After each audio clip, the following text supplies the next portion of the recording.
మన చీమకుర్తిలో జరిగినటువంటి ఒక గ్రేవ్ ప్రాపర్టీ అఫెన్స్ సంబంధించి మనము ఈరోజు కేసులో ఉన్నటువంటి ఇద్దరు నిందితుల్ని మనం అరెస్ట్ చేయడం జరిగింది. సో దానికి చీమకుర్తిలో కొత్తపేట బజార్లో ఉన్నటువంటి నగేష్ బాబు అనే వారింట్లో దొంగతనం జరిగి దాదాపు 34 సవర్లు గోల్డ్, దాదాపు 6 లక్షల రూపాయల క్యాష్, అట్లాగే 1.5 kg సిల్వరు థెఫ్ట్ అయింది అని చెప్పి మనకు సమాచారం వచ్చిన మీద ఎస్డిపిఓ ఒంగోలు, సిఐ చీమకుర్తి వాళ్ళకు సంబంధించినటువంటి స్టాఫ్ అందరు కూడా, ఎస్ఐ సంపత్, మిగతా స్టాఫ్ అందరు కూడా వెళ్ళి అక్కడ ప్రాథమికంగా విచారించిన దాని మీద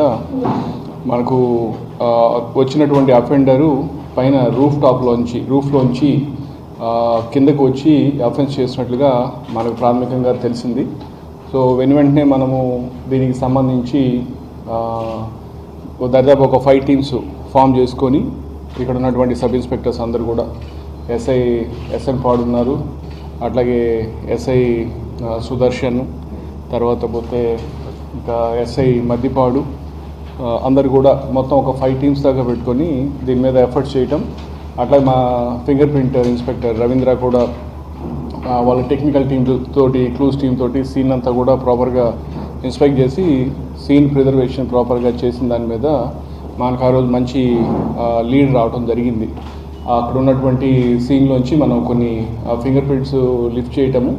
దాంతో మనకు ఇనీషియల్గా లీడ్ వచ్చాయి. అయితే దాన్ని కన్ఫర్మ్ చేసుకోవడానికి కూడా మనము అదర్ సీసీటీవీ కెమెరాస్ ఎవిడెన్స్ కూడా మనము చూసుకొని మనకు ఈ అఫెండర్, ఇతను సీతారాంపురం సంబంధించిన వ్యక్తి, నెల్లూరు, 19 ఏళ్ల వయసు వ్యక్తి, ఇతను చేశాడని చెప్పి మనకు తెలియటం, దాని వెంటనే ఉన్నటువంటి టీమ్స్ అన్నీ కూడా ఎఫర్ట్స్ చేసి ఈరోజు మార్నింగ్ కనిగిరిలో, నిన్న కనిగిరిలో మనము శివాలయం టెంపుల్ దగ్గర ఇతన్ని పట్టుకోవడం, అతని దగ్గర ఈ గోల్డ్ అంతా కూడా ఇంటాక్ట్గా రికవర్ చేయడం, సిల్వర్ కూడా, అలాగే క్యాష్ని వాడు బ్యాంక్లో డిపాజిట్ చేశాం. అతను తీసుకెళ్ళి మనం కన్ఫెషన్లో ఆ బ్యాంక్లో ఉన్నటువంటి 5,95,000 కూడా